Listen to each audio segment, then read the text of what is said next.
Oke, Bismillahirrahmanirrahim. Assalamualaikum warahmatullahi wabarakatuh. Okay, before we start our program today, let's pray the based on your personal belief. Pray begin.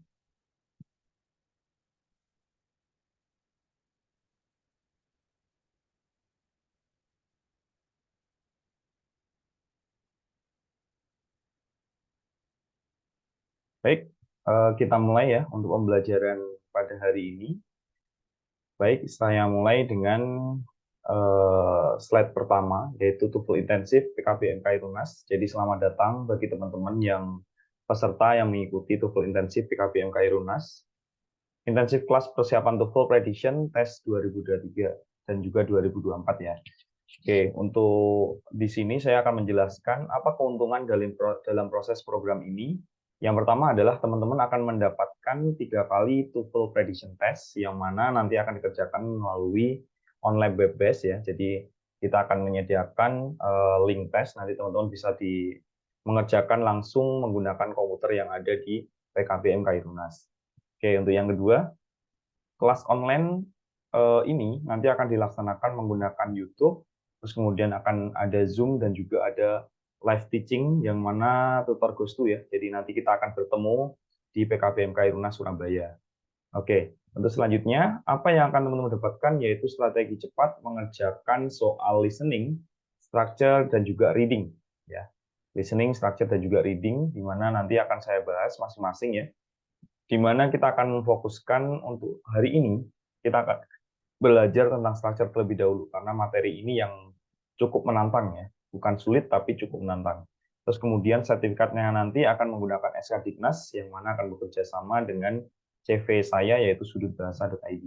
Terus kemudian pemateri bersertifikasi dan berpengalaman 8 tahun mengajar TOEFL. Jadi saya sudah belajar TOEFL sejak 2015, terus kemudian sempat mengajar juga ya sampai saat ini ya, dari 2015 sampai saat ini saya masih mengajar TOEFL ya sampai saat ini. Terus kemudian untuk selanjutnya teman-teman juga akan mendapatkan e-sertifikat yang mana nanti akan kita ambil nilai dari TOEFL Prediction teman-teman. Terus kemudian metode yang kita terapkan adalah exercise dan juga discussion. Jadi selama pembelajaran record YouTube ini, nanti akan saya hanya membahas soal yang sudah diberikan oleh pihak PKBM Tunas.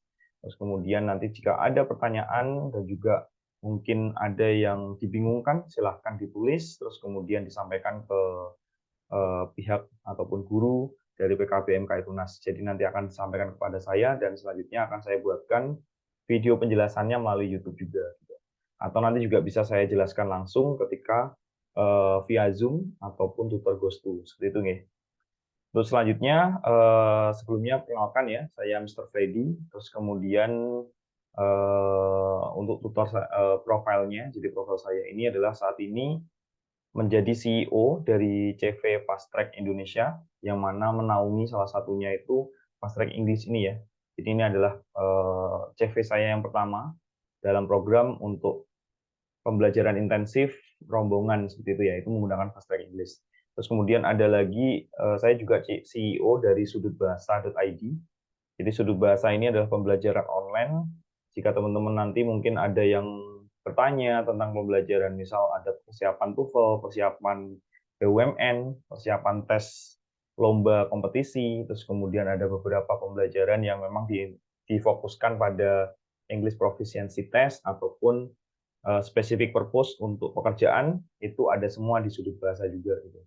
Terus kemudian saya juga pernah mendapatkan beasiswa unggulan ya, jadi beasiswa unggulan untuk S2, terus kemudian mendapatkan double degree juga, jadi S2 2 tahun, 1 tahun di Indonesia dan 1 tahunnya di luar negeri, yaitu di NPUST. Dan pada saat itu di NPUST Taiwan saya juga mendapatkan beasiswa kampus ya. Terus kemudian saat ini saya juga mengampu untuk program assessment dan juga workload analysis, jadi dan juga rekrutmen juga, jadi di Human Capital BUMN, tepatnya di PT Inka Madiun gitu ya. Jadi nanti teman-teman kalau misal berkunjung ke Madiun, silahkan bisa menghubungi saya juga gitu. Oke, seperti itu ya. Terus selanjutnya, salam kenal kepada teman-teman ya, saya ulangin, salam kenal kepada teman-teman peserta PKBM Kairunas saat ini belajar intensif TOEFL dengan saya, dan saya sangat bersyukur juga bisa bertemu dengan teman-teman di sini, yang mana mengampu selama proses pembelajaran kurang lebih selama 3-6 bulan dalam proses intensif TOEFL ini. Meskipun saat ini kita masih dalam pembelajarannya masih record melalui YouTube ya. Namun nanti juga kita akan sering berkoordinasi dan juga berkolaborasi dalam proses pembelajaran melalui Zoom, dan juga nanti kita akan bertemu langsung di tutor Gostu yang di Kairunas ataupun sekolah teman-teman gitu ya. Di sini saya mengutip beberapa catatan saya selama perjalanan hidup dan juga perjalanan karir saya ya, yang mana moto saya adalah kesuksesan itu tidak diraih secara instan. Semua butuh proses dan perjuangan. Kurang lebih saya sudah melalui 7 kali official TOEFL test ya. Jadi yang mulai dari dasar banget, saya belum tahu apa-apa tentang TOEFL, sampai bisa meraih nilai tertinggi dan bisa berangkat ke luar negeri gitu. Terus kemudian saya juga pernah mendaftar beberapa beasiswa, dan kalau ditolak itu sudah menjadi hal biasa ya bagi saya. Jadi sudah pernah ditolak beberapa kali kayak LPDP, beasiswa luar negeri dari AAS, beasiswa dari Membuka Gakuso Jepang, dan juga beberapa beasiswa-beasiswa lain seperti PMDSU, dan bahkan beasiswa unggulan pun pernah saya ditolak gitu ya. Nah, itulah yang saya katakan kesuksesan itu tidak diraih secara instan, teman-teman. Mungkin saat ini bukan rezeki teman-teman ketika memang gagal gitu. Tapi coba dobraklah pintu-pintu rezeki yang lain. Seperti itu. Jadi perlu dirasakan proses dan perjuangan, termasuk kegagalan itu. Karena dari kegagalan itulah teman-teman akan mencapai kelayakan. Mungkin saat ini teman-teman gagal karena belum layak. Nantinya suatu saat ketika memang teman-teman sudah layak, maka rezeki itu pasti akan datang. Terus kemudian ada quote juga dari saya, belajar TOEFL itu hanya tidak mudah, teman-teman. Namun bukan tidak mungkin. Bukan tidak mungkin untuk apa? Untuk menguasainya. Contohnya dari saya yang awalnya nilainya itu sangat rendah, bahkan pernah mengalami skor 300 ya, dan saat ini bisa mencapai ke hampir 600 nilainya. Nah, gitu ya. Terus kemudian apa yang saya capai saat ini itu bermulai dari 100 impian yang pernah saya tuliskan di tahun 2012 pada saat itu. Dan saat ini sudah banyak coretan-coretan merah, pertanda sudah banyak impian yang tercapai. Salah satunya adalah menjadi CEO, menjadi manajer, terus kemudian juga pernah menjadi tim dalam survei dan juga enumerator politik, terus kemudian pernah juga menjadi tutor bahasa Inggris, dan sampai bisa menginjakkan kaki di luar negeri gitu ya. Jadi itu adalah salah satu dari banyak impian-impian yang saya tuliskan di secari kertas gitu. Kenapa saya mengajarkan teman-teman untuk menuliskan impian terlebih dahulu?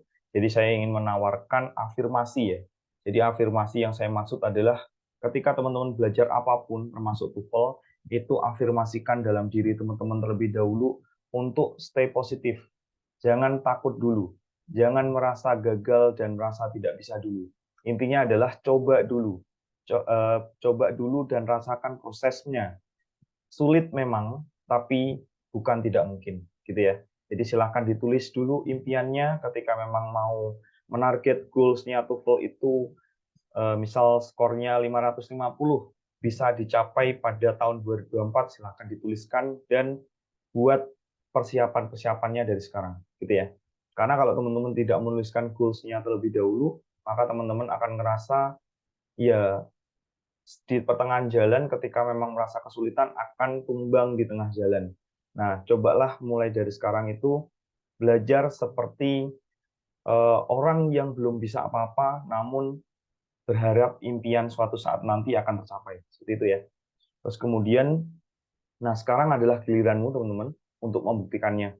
Tuliskan 100 impianmu di secari kertas dan tempel di dinding kamarmu dan baca setiap hari. Karena kenapa?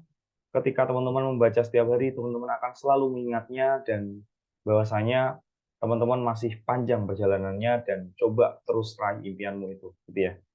Maka terakhir, yuk langitkan doa, bumikan ikhtiar, biarkan semesta yang akan mengaminkan doa-doamu. Semoga ridho Allah menerangi perjalanan setiap langkah kita. Itu ya, kita mulai itu dulu untuk afirmasinya. Jadi kita sepakat, kita belajar TOEFL bukan tidak mungkin. Kita belajar TOEFL itu memang tidak mudah, tapi bukan tidak mungkin. Ya. semua pasti bisa tercapai ketika teman-teman rasakan prosesnya dan rasakan perjuangannya. Nah, gitu ya. Oke, kita langsung fokus kepada pembelajarannya. Oke, hari ini kita akan belajar apa yang sudah teman-teman kerjakan tadi ya, yaitu TOEFL Test 1, Section 2, yaitu Structure and Written Expression. Baik, di sini saya akan menggambarkan bahwasanya di structure itu terdapat 3 section. Section pertama adalah Listening Comprehension Test, section kedua adalah Structure and Written Expression, dan yang terakhir adalah Reading Comprehension Test. Di mana di listening itu ada 50 soal, dengan kurang lebih jumlah waktu yang estimasi waktunya adalah 35 menit. Terus kemudian untuk structure itu ada 40 soal dengan durasi waktu 25 menit. Yang terakhir adalah reading 50 soal 55 menit. Sangat cepat ya, 50 soal 35 menit. Terus kemudian kita lihat di 40 soal itu hanya durasinya 25 menit.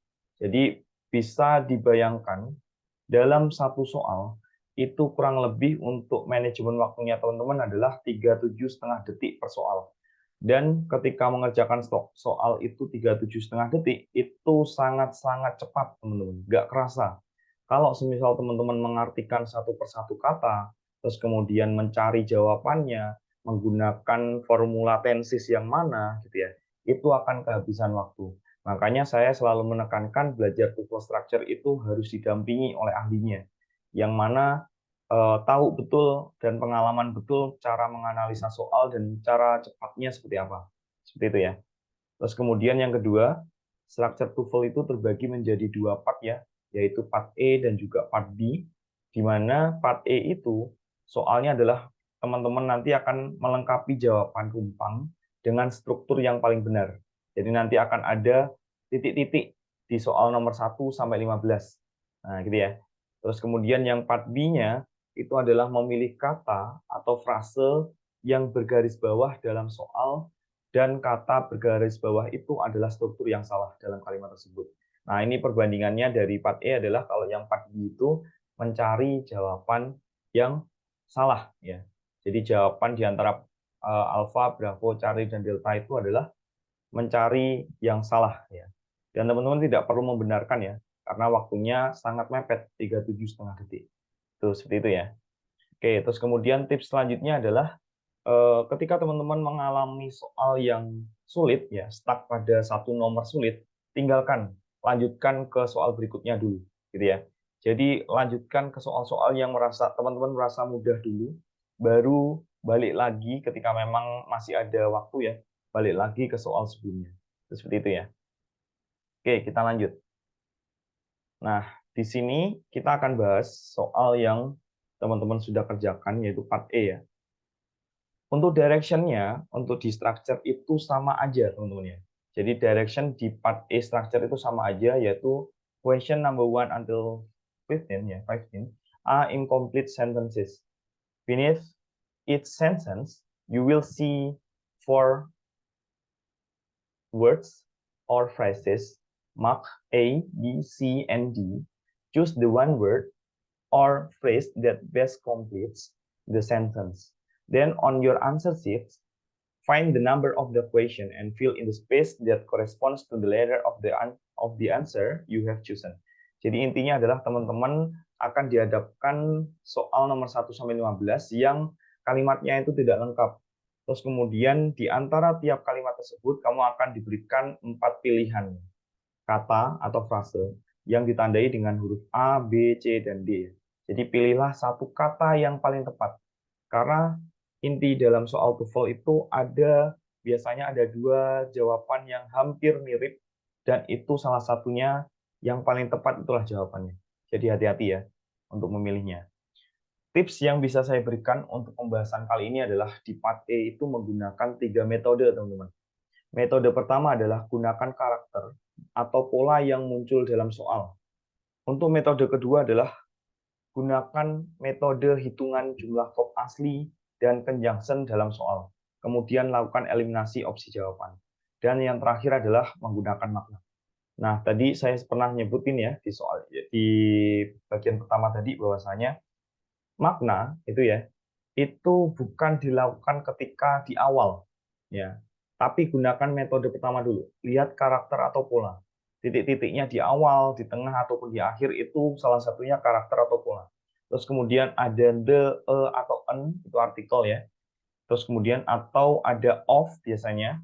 Nah, itu juga salah satu contoh karakter atau pola. Dan banyak lagi. Nanti akan saya bahas di soal langsung ya, teman-teman, supaya belajar tentang metode pertama itu seperti apa, metode kedua seperti apa, dan metode ketiga itu seperti apa. Oke, kita lanjut ya. Oke, kita langsung masuk ke yang pembahasan amunisi teman-teman dulu, yaitu memahami verb asli dan verb palsu. Seperti apa sih maksud dari verb asli dan verb palsu itu? Oke, untuk verb asli itu adalah kata kerja yang menunjukkan aktivitas atau mengenai aktivitas subjeknya dan berfungsi menentukan tenses dalam kalimat dengan kelas kata sebagai predikat kalimat. Ingat, digarisbawahi, predikatnya kalimatnya. Oke, predikat dari kalimatnya. Terus kemudian, dan juga dia menunjukkan aktivitas atau mengenai aktivitas subjeknya, gitu ya. Dan menentukan tenses. Itu inti dari verb asli. Terus kemudian apa saja macam-macam dari verb asli? Yang pertama adalah keluarga be, ya, yaitu apa? Is, am, are, was, were. Nah, ini adalah inti dari keluarga be. Terus kemudian tiga di belakang ini, be, been, dan being itu adalah tambahan. Namun dengan catatan untuk yang paling belakang ini memerlukan kata kerja bantu. Contohnya will be. Misal nih, ya, terus kemudian is being atau had been. Nah, had-nya itu will ataupun is-nya tadi adalah kata kerja bantu. Nah, nanti akan muncul nih di sini. Makanya ini tetap saya tulis ya. Kalau yang ini kan bisa independen ya. Bisa muncul langsung kayak contohnya I am a student. M-nya itulah yang disebut sebagai verb aslinya. Terus kemudian yang kedua adalah verb one, yang selanjutnya adalah verb 2 dan verb s atau is ya. Terus kemudian ada keluarga have plus verb 3. Keluarga have itu ada 3 teman-teman, yaitu has, have, dan had. Ya, ada has, have, dan had ya. Terus kemudian nomor 4 itu ada be plus verb 3. Nah, be-nya tuh ini tadi. Ya, yang saya tulis di nomor pertama tadi adalah keluarga be, ketemu verb 3. Nah, di sini dia akan memberikan karakter pasif ya. Maksudnya adalah makna pasif di situ ya. Terus kemudian kalau be plus verb ini juga sama, tapi dia bermakna aktif di situ. Ya, itu bermakna aktif di situ. Terus kemudian yang selanjutnya adalah modal ketemu verb one. Modal itu kayak contohnya will, shall, would, could, should. Terus kemudian ada may, can, must, itu ya. Itu modal verb tuh namanya. Harus ketemu dengan verb one. Nah, berarti totalnya ada berapa? Ada 8 ya, kalau ditambah dengan ini. Jadi hanya 8 inilah yang saya ajarkan ke teman-teman. Jadi nggak perlu menghafal tenses, yang penting memahami mana verb asli dan verb palsu itu. Nah, verb aslinya ini aja ya. Nanti akan saya tanyakan di dalam soal, itu verb aslinya yang mana? Kita analisa. Jadi teman-teman wajib memahami ini dulu.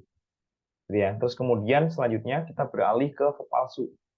Verb palsu sendiri adalah kata kerja yang sudah difungsikan sebagai adjektif, adverb, atau noun. Nah, jadi dia itu mirip banget dengan kata kerja, tapi sudah difungsikan sebagai adjektif, adverb, atau noun di situ. Terus kemudian macam-macam verb palsu itu ada 3. Yang pertama adalah verb ing, yang kedua adalah verb 3, dan yang terakhir adalah to plus verb one. Nah, bandingkan dengan yang sebelah kiri tadi, yang verb asli. Kalau verb ing di sebelah kiri, yang masuk verb asli, itu sebelumnya wajib diawali dengan keluarga be. Tapi kalau verb palsu, itu tiba-tiba langsung muncul verb ing kayak gini, teman-teman. Dan dia juga bermakna aktif. Ya, gitu ya. Sama nih, sama-sama bermakna aktif, tapi kalau verb asli itu ada be-nya, keluarga be yang ini ya. Keluarga be ini. Nah, ini saya tulis be aja ya, maksudnya adalah ini ya. Di atas ini. Nah, itu ketemu verb ing, ya, bermakna aktif juga. Terus kemudian yang verb 3 itu kalau di verb asli itu ada 2 ya. Be itu. Yang pertama adalah be plus verb 3 itu bermakna pasif, dan have plus verb 3. Yang di sini ya. Keluarga have plus verb 3 itu biasanya perfect tuh. Tapi kalau verb palsu tiba-tiba muncul verb 3 langsung kayak gini. Terus kemudian yang terakhir adalah to plus verb one. Nah, kalau selama ini teman-teman menganggap kalimat, misal nih saya kasih contoh, I want to study TOEFL misal. I want to study TOEFL. Nah, yang selama ini menganggap to study ini adalah verb-nya kurang tepat ya. Jadi verb aslinya itu yang ini teman-teman. Wants ini verb one ya. Ini verb asli. Terus kemudian to study-nya ini adalah objek dari wants ini. Dan ini dia verb palsu.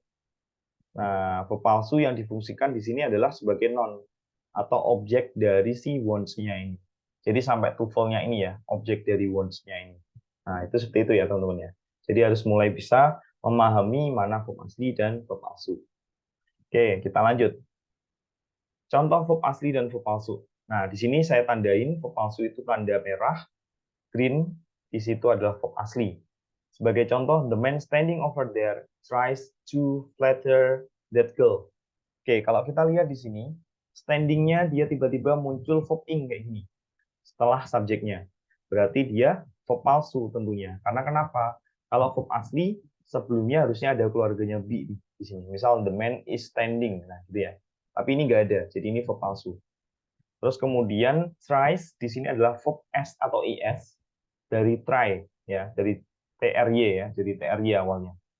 Nah, terus kemudian ditambah es ya, y-nya diganti i plus es. Nah, itu akan menjadi verb asli, verb ses nih. Terus kemudian to flatter seperti yang saya sebut tadi, to verb one itu adalah verb palsu. Selanjutnya the bag taken. Nah, ini yang taken di sini itu maknanya verb palsu ya. Terlihat dari kalimatnya pasif. Tas yang diambil oleh. Nah, gitu ya. Bukan yang mengambil, tapi yang diambil oleh young boys was given by my father. Nah, ini verb palsunya adalah taken. Was given-nya itu be ketemu verb 3. Nah, ini verb asli. Selanjutnya, number 3. Visiting you every day. Nah, ini tiba-tiba ada verb ing nih. Tidak ada be-nya. Ini verb palsu. She feels so happy. Nah, feels-nya ini adalah verb ses ya. Jadi di sini verb aslinya, ini verb palsunya. Beaten, nah ini tiba-tiba ada verb 3 nih. Dipukul oleh saudara laki-lakinya. Indah cries for a long day. Nah, di sini cries-nya ini dari cry ya. Verb one plus ses. Nah, ini. Y-nya diganti i, jadi cries for a long day. Nah, gitu ya. Jadi ini verb ses-nya, verb asli. Yang ini verb palsu. Oke, untuk aturan dasarnya, di sini saya sebutkan aturan dasarnya ya. Dalam satu kalimat pasti ada minimal satu verb asli. Sedangkan verb palsu itu boleh ada atau boleh juga tidak gitu ya. Jadi tergantung kebutuhan. Jika dalam soal ada satu verb asli saja, maka tidak perlu ditambahkan conjunction. Conjunction itu kata hubung ya, teman-teman ya. Mungkin di sekolah sudah pernah diajarkan kata hubung itu apa saja.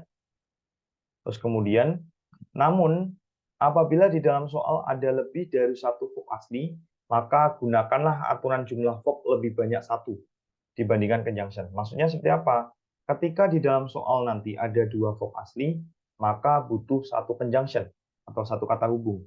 Ketika ada tiga verb asli, maka butuh dua conjunction dan seterusnya. Misal nih, 100 verb asli, itu ada berapa conjunction? Kurangi satu aja. Verb-nya kurangi satu jadi 99 conjunction. Jumlah verb-nya lebih banyak, gitu ya. Contoh, I eat rice before I drink water. Di sini, conjunction-nya adalah before, verb-nya adalah eat, ini verb one, sama drink. Nah, ada dua verb, maka butuh satu conjunction. Seperti itu ya, yang dimaksud ya. Oke, kita lanjut. Sekarang kita masuk ke pembahasan soal yang sudah teman-teman kerjakan. Number one, kita gunakan metode yang pertama aja, yaitu gunakanlah ciri-ciri atau karakter dari soal. Kalau kita lihat di sini, ya, memang ada verb, ya. Cuma sebenarnya menggunakan metode yang pertama, yaitu ciri-ciri dalam soal itu langsung bisa ketemu jawabannya. Contohnya di sini, savor. Savor ya. Teman-teman mungkin pernah mendengar materi yang dinamakan komparatif. Komparatif degree. Ya, komparatif degree. Yang mana itu adalah derajat perbandingan untuk membandingkan satu hal dengan satu hal yang lain atau dua hal ya. membandingkan dua hal. Contohnya, yang teman-teman mungkin ya sering lihat polanya, itu ada adjektif plus er, ya, titik then, nah, gitu misalnya.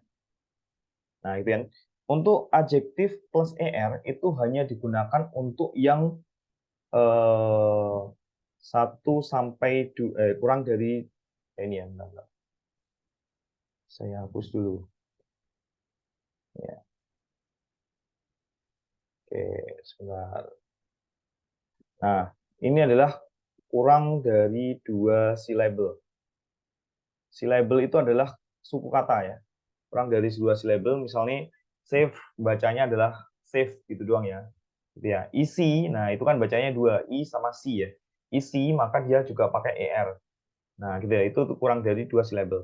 Tapi kalau semisal lebih dari 2 silabel itu pakainya more plus adjektif titik then. Nah, gitu ya. Itu untuk lebih dari 2 silabel atau 2 suku kata. Itu pakainya itu. Nah, dari ciri-ciri ini kita sudah bisa memutuskan bahwasanya jawabannya tentu ada then-nya. Nah, di antara opsi alfa, bravo, charlie, dan delta hanya ada satu aja yang ada then-nya. Jadi jawabannya yang Charlie. Bayangkan tidak ada 3 sampai 5 detik ya. Jadi kurang dari 5 detik lah. Teman-teman langsung bisa menemukan jawaban yaitu yang Charlie. Oke, silakan bisa ditambahkan catatannya ya. Oke, kita lanjut. Number 2 sekarang. Coba kita lihat di sini.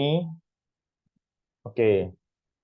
Di sini menggunakan metode yang pertama yaitu karakter masih belum bisa ya, karena kalau kita lihat di sini memang tidak ada yang bisa dikarakterkan untuk mencari jawabannya dulu. Kecuali di sini kita tahu bahwasanya ada verb asli dulu. Nah, berarti menggunakan metode yang kedua nih, dan yaitu hitungan jumlah verb dan juga conjunction-nya. Kita lihat number 2, itu ada begin. Itu adalah verb asli, yaitu ya verb asli untuk jenis verb 2 ya, begin di sini. Oke, satu verb asli di sini. Kalau kita lihat ya, tidak ada conjunction ya. Di sini nggak ada conjunction, kita sepakat ya. Nggak ada conjunction kecuali n. Nah, ini itu sebut sebagai semi conjunction ya, teman-teman. Jadi n itu bisa menjadi conjunction sama semi conjunction. Maksud dari semi conjunction itu apa? Dia menghubungkan sesuatu yang setara. Sebelah kirinya non, maka sebelah kanannya non. Nah, gitu ya. Jadi nggak bisa dihitung jumlah conjunction untuk hitungan verb asli ini. Karena yang bisa menjadi hitungan jumlah verb asli itu adalah yang berfungsi full conjunction, yaitu menghubungkan verb-nya. Nah, gitu ya. Jadi di sini, atau menghubungkan sentence dengan sentence. Gitu. Atau main clause dengan subclause-nya, itu bisa juga.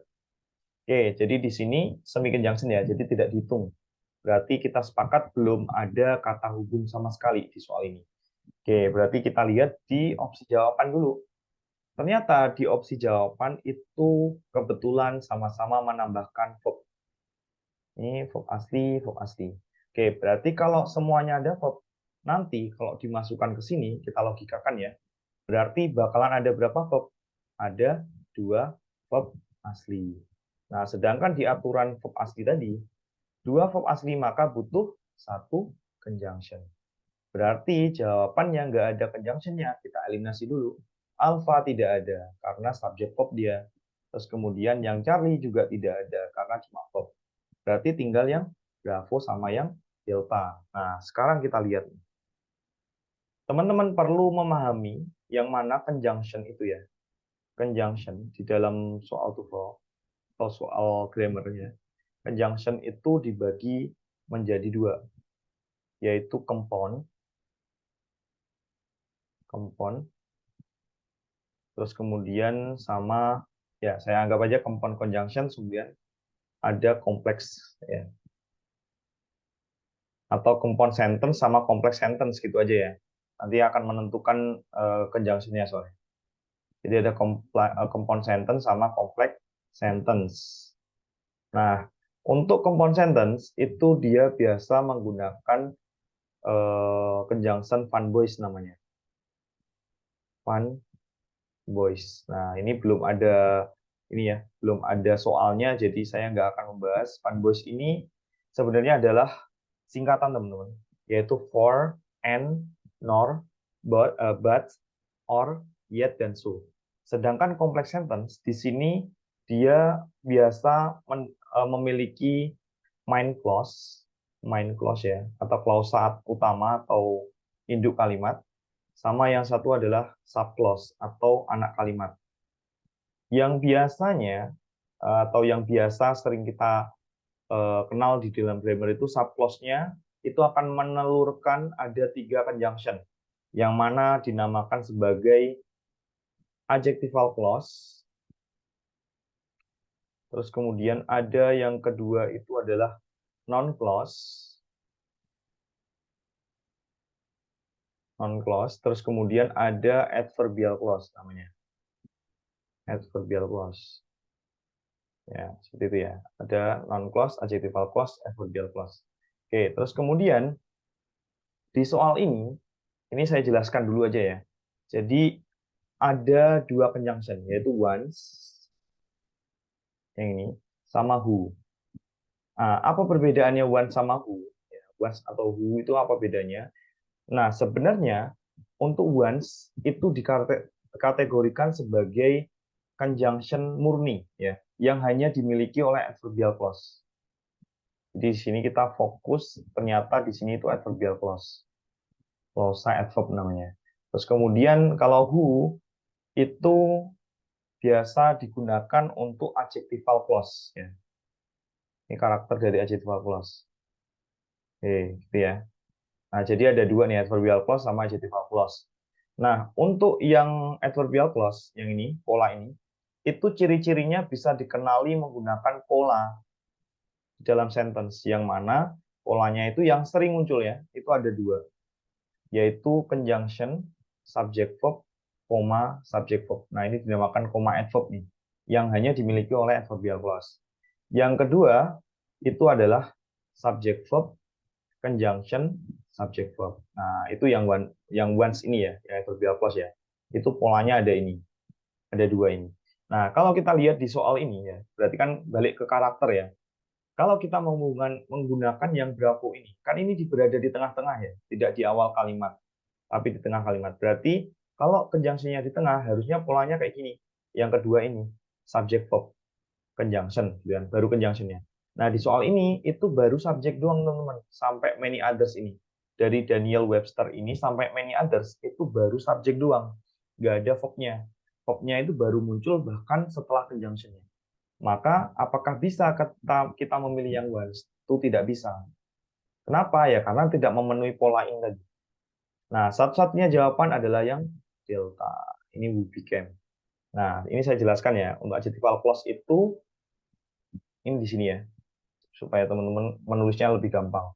Jadi kalau adjectival clause itu memiliki ciri-ciri. Ya, 1, dekat dengan non. Conjunction-nya maksudnya. Conjunction-nya dekat dengan non. Dengan non yang dijelaskan. Yang dijelaskan. Nah, terus kemudian yang kedua selain dekat dengan non yang dijelaskan, yang kedua itu dia ada elemen itu saya maksud itu adalah kalau nggak subjek, objek, ya keterangannya gitu. Ada elemen dari kalimat selanjutnya, kalimat setelah ini ya, kalimat setelah conjunction-nya. Setelah conjunction yang hilang. Yang hilang. Nah, apa maksud dari hilang? Karena sudah digantikan oleh conjunction-nya. Oleh conjunction-nya ya. Terus kemudian itu karakternya untuk conjunction-nya itu ada kayak gini. Ada who, ya, terus kemudian ada whom. Sorry, gini aja. Who sama which itu untuk menggantikan subjek. Ganti subjek gitu ya. Untuk gantikan subjek. Jadi nanti yang hilang adalah subjeknya setelahnya, gitu ya. Setelah conjunction-nya ini, maka subjeknya pasti nggak ada. Langsung verb tuh nanti. Nah, gitu ya. Terus apa bedanya who sama which? Kalau who itu non di sampingnya itu adalah orang. non di sampingnya who. Kayak gini contohnya. Daniel Webster, Thaddeus Stevens, and many others. Ini kan orang nih. Maka di sini nanti akan pakai who. Kenapa pakai who? Karena dia menjelaskan orang. Nah, gitu. Kalau which itu sampingnya pas itu benda mati atau hewan. Nah, itu pakai which tuh. Itu ganti subjek. Terus apa lagi? Ada whom. Ya, kalau whom ini which juga bisa. Ya. Jadi kalau which itu tidak berganti ya untuk subjek maupun objek. Nah, kalau ini gantinya objek ya. Yang di sini. Itu pengganti objek. Kalau yang whom sama which. Nah, maksudnya ganti objek gimana? Setelah whom sama which-nya ini, nanti akan ada subjek, verb. Nah, objeknya akan hilang tuh nanti. Ya, terus bagaimana cara membedakan which sama which yang atas ini? Nggak perlu bingung, teman-teman. Ketika memang di soal ya, kalau teman-teman lihat ya, pasti ada elemen yang satu yang hilang. Kalau di sampingnya itu benda mati atau hewan ya, kalau misal di sampingnya which itu ada subjeknya, maka objeknya lah yang hilang. Kenapa hilang? Karena sudah digantikan which-nya ini. Kalau teman-teman lihat di soal itu, setelah which, subjeknya ada. Nah, subjeknya ada. Nah, objeknya yang hilang. Yang tadi yang pertama ya. Nah, kalau semisal nanti ternyata subjeknya nggak ada. Nah, pasti objeknya ada. Atau objeknya kalau ada, yang hilang pasti subjeknya. Itu kayak gitu. Pasti salah satu tuh, kalau which. Ya, kalau nggak subjek, ya objeknya yang hilang. Itu kayak gitu. Terus kemudian ada whose. Ya. Kalau whose, itu dia menggantikan kepemilikan. Kepemilikan. Maksudnya gimana kepemilikan? Itu contohnya her, his, their. Nah, itu ya. Jadi kepemilikan itu kayak misal sini saya tambahkan ya. Jadi contohnya misal my father. Nah, ini misal ini ada type nggak ya? Oke, nggak ada ya. Oh ya, pakai ini ya. Oke, misalnya saya tulis nih, pakai ini aja ya, biar kelihatan ya. Oke, bentar, bentar, bentar. Misal di sini saya tulis my father whose apa ya? Whose book is read is a history book. Nah, misal kayak gini. Ini saya kasih contoh yang ketika dia menggunakan whose. Nah, ini saya ganti dulu.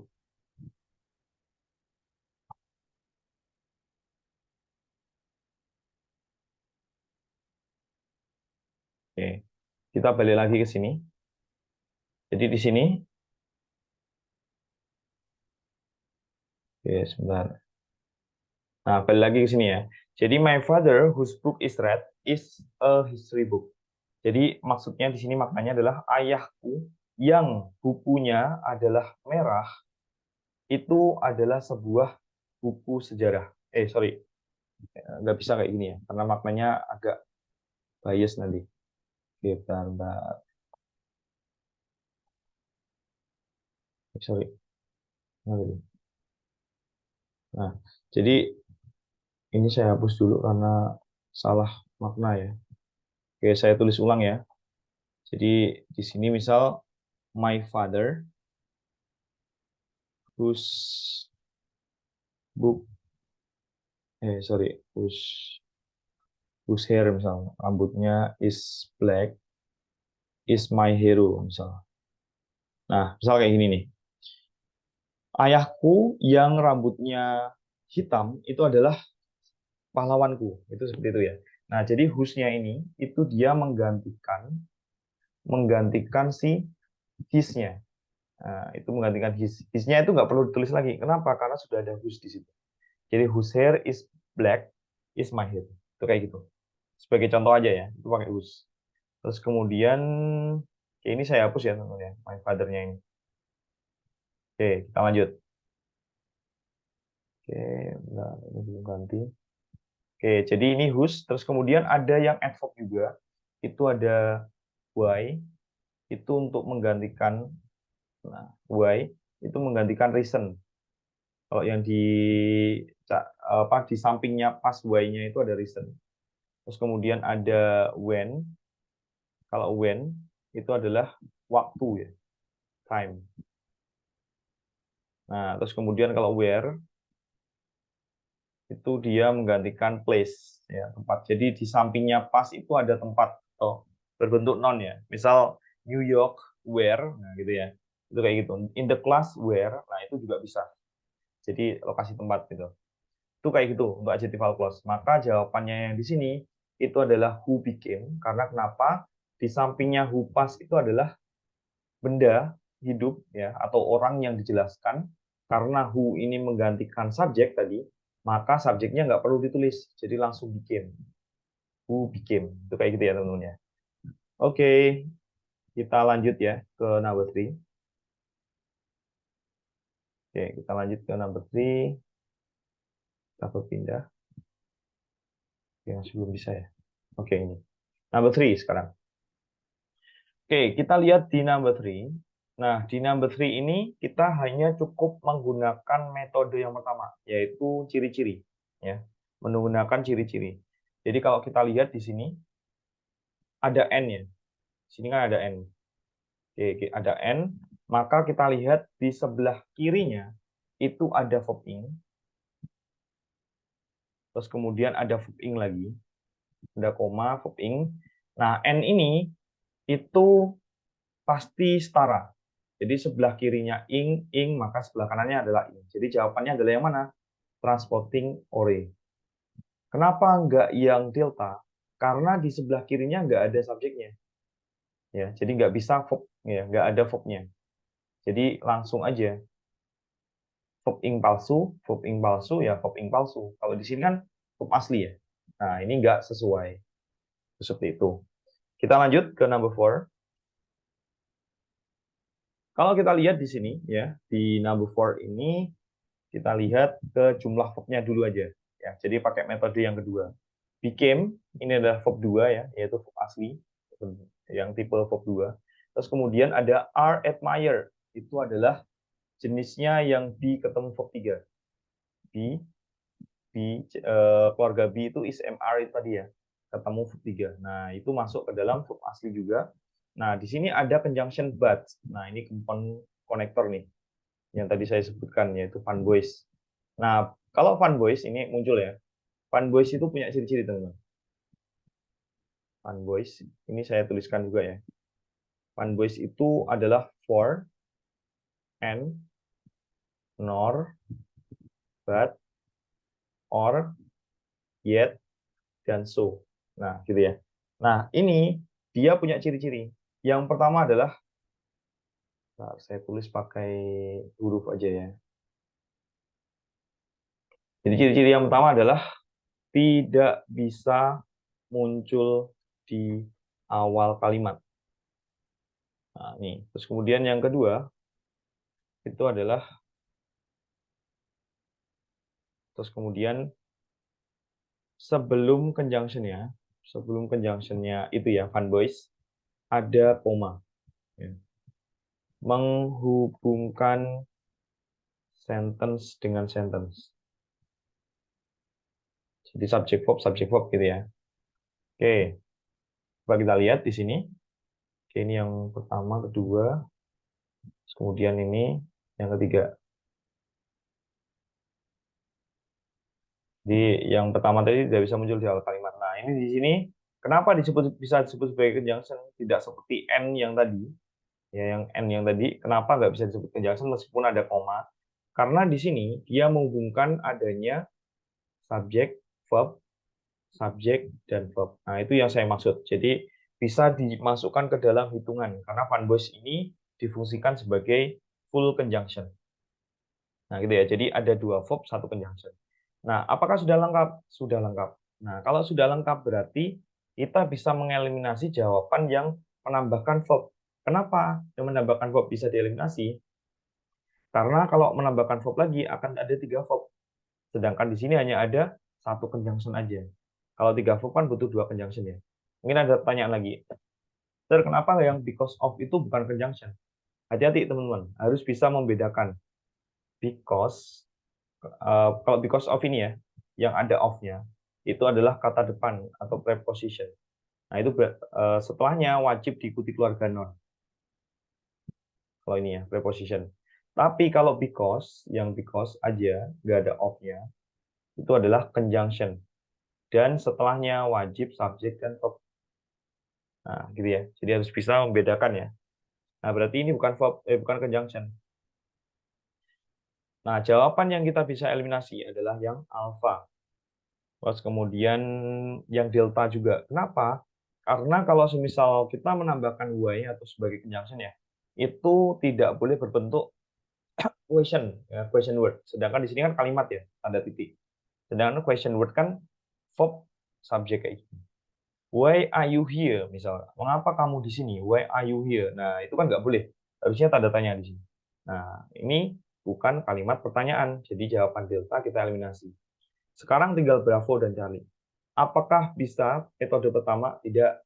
Metode kedua apakah sudah? Sudah. Tidak bisa ternyata menggunakan setelah metode dua digunakan, kita belum bisa menemukan jawaban. Nah, sekarang kita menggunakan makna. Pahami bahwasanya perhaps itu maknanya adalah barangkali atau mungkin. Barangkali atau mungkin yang menunjukkan prediksi suatu event ataupun kejadian. Jadi suatu yang ketidakmungkinan. Terus kemudian kalau besides itu adalah additional, ya. Maksudnya adalah additional information yang mana dia mendukung informasi sebelumnya. Nah, kita lihat nih dari maknanya. Karena tingkat kompleksitas dari tulisannya, Henry James itu tidak pernah menjadi seorang penulis yang populer. Namun, karya-karyanya itu dikagumi oleh kritikus dan beberapa penulis yang lain. Nah, gitu ya. Kalau kita pakai besides, misal nih, saya kasih gambaran Andy is smart students. Besides, he is persistent. Nah, misalnya kayak gitu. Jadi Andi itu adalah anak ataupun siswa yang cerdas. Selain itu, besides selain yang disebutkan pertama tadi, ternyata dia juga anak yang tekun. Persisten kan tekun ya. Nah, itu yang penggunaan besides. Berarti dia itu menambahkan informasi. Namun, di sini secara makna agak berbeda dari penambahan. Karena di sini tuh kayak karena kompleksitas tulisannya, Henry James itu tidak pernah menjadi penulis yang populer. Namun karya-karyanya, jadi kayak ada negatif terus kemudian positif gitu. Jadi di sini tuh kemungkinannya yang menyebabkan dia itu tidak pernah menjadi penulis yang populer. Jadi jawabannya adalah yang prediksi, yaitu perhaps, barangkali. Nah, yang paling tepat adalah yang Bravo di situ. Oke, kita lanjut. Selanjutnya, oke, sampai number 5 ya. Oke, kita lanjut untuk number 5 di sini. Piedmont glaciers are formed, bla bla bla, several valley glaciers join and spread out over a plain. Nah, mungkin teman-teman kalau misal mengerjakan soal TOEFL sering membaca kayak gitu ya. Tadi saya kasih contoh aja. Jangan membaca teman-teman ya. Jangan membaca soalnya seperti itu. Karena itu akan menyebabkan teman-teman jadi kehabisan waktu juga gitu. Jadi caranya seperti apa? Caranya adalah kita cari yang mana di sini itu verb aslinya langsung aja. Kalau menggunakan karakter tadi kurang tepat ya, kurang nggak bisa di sini. Nah, apalagi di sini teman-teman mungkin akan memilih yang by, ya kan? Kalau menggunakan karakter ya, terbentuk oleh, nah misalnya kayak gitu kan. Padahal di sini itu harus menggunakan verb asli nih, jumlah verb asli. Nah, lihat nih. Ini yang pertama verb asli yang pertama itu keluarga B ketemu verb 3. Di sini ada join and split out. Nah, kenapa saya garis langsung dua gini? Karena di sini dihubungkan oleh n, dia menghubungkan sesuatu yang setara. Jadi fungsinya n ini bukan conjunction tapi semi conjunction.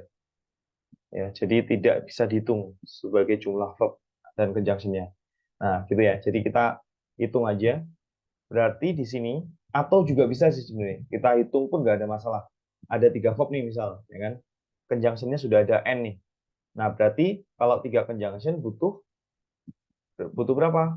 Butuh 2 verb nih misal. Nah, anggap aja kayak gitu ya, karena di situ kita anggap aja sebagai hitungan juga. Sorry, kok 3 conjunction nih? Baru 2 conjunction, 3 verb ya. 1, 2, 3. Nah, gitu ya. Ada 3 verb, 2 conjunction. Nah, di sini baru ada 1, yaitu N. Berarti butuh satu conjunction lagi. Jawaban yang bukan conjunction kita eliminasi. By ini adalah preposition atau kata depan. Jadi bukanlah conjunction karena setelah ini harus keluarga noun. Dan kita butuh conjunction. From juga sama, itu adalah preposition atau kata depan juga. Tinggal when sama that. Nah, untuk that dia dimiliki oleh conjunction-nya non clause. Yang mana kalau conjunction-nya non clause itu biasa kalau that itu polanya kayak gini. Setelah that itu wajib subject verb. Wajib subject plus verb. Nah, gitu ya. Cuma ini kan memang subject verb ya. Sudah benar ya subject verb. Cuma kalau berada di tengah gitu ya. Itu fungsinya kalau berada di tengah ya. Ini fungsinya akan menjadi objek nih. Objek dari apa? Dari verb-nya. Contoh nih, saya kasih contoh. Misal di sini saya kasih contoh. I know that you are crazy misal. Kamu gila gitu. Nah, saya tahu bahwa kamu itu gila gitu. Nah, atau misal saya kasih contoh lagi, I understand that my friend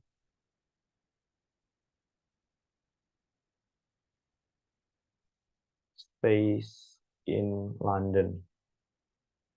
Nah, misal kayak gitu.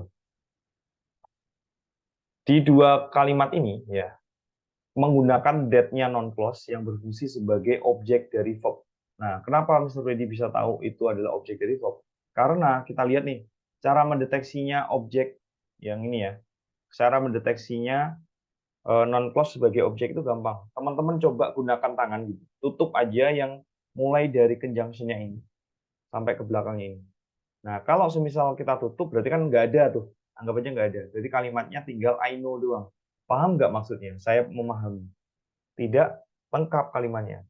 Saya tahu atau mengetahui. Mengetahui apa gitu kan. Berarti kan butuh objek. Nah, ini adalah objek non-clause-nya. Sama ini juga. Kalau that my friend bla bla bla sampai belakang itu hilang, maka kalimatnya tinggal subject verb doang. Butuh objek. Nah, berarti nggak boleh hilang. Nah, itulah yang saya maksud bahwasanya verb-nya ini berarti ada hubungannya dengan objeknya. Nah, gitu ya. Biasanya seringnya itu adalah dia verb-nya itu membutuhkan objek atau verb aktif, kalimat aktif. Tapi di sini itu bermakna pasif yang terbentuk, ya terbentukan pasif ya. Dan kalimat pasif itu kan nggak pernah memiliki objek ya. Sebagai contoh, misal English is taught by me, misal diajar olehku. Nah, misal kayak gini. Nah, apakah by me ini adalah objeknya? Bukan. By me adalah agennya. Namanya agen kalau di ini ya. Di passive voice itu namanya agen. Nah, agen itu adalah yang melaksanakan aktivitas tersebut. Jadi ini bukan objek. Jadi bisa diputuskan bahwasanya pasif, kalimat pasif itu tidak memiliki objek, ya, tidak memiliki objek langsung. Jadi jawaban yang that itu bisa dieliminasi. Kenapa? Karena tidak memenuhi tadi, yang mana verb-nya butuh objek. Nah, ini kan memang nggak memiliki. Nah, gitu ya. Jadi kita menggunakan teknik yang ini, tapi juga dilogikakan menggunakan penggunaan conjunction ini. Jadi satu-satunya jawaban adalah yang bravo. Nah, ini adalah conjunction-nya adverbial clause. Yang di soal ini itu menjadi conjunction-nya adverbial clause.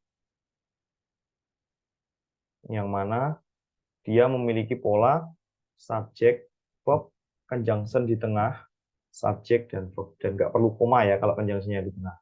Jadi langsung.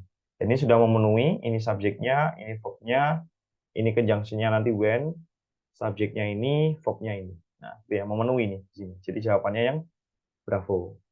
Oke, saya kira karena waktunya udah lebih dari 30 menit ya, jadi kita tutup dulu. Nah, nanti akan saya lanjut ke video selanjutnya. Oke, terima kasih. Semoga informasi ini bermanfaat dan ilmu-ilmunya segera terserap dengan mudah gitu ya. Oke, thank you very much. And the last I say, wassalamualaikum warahmatullahi wabarakatuh.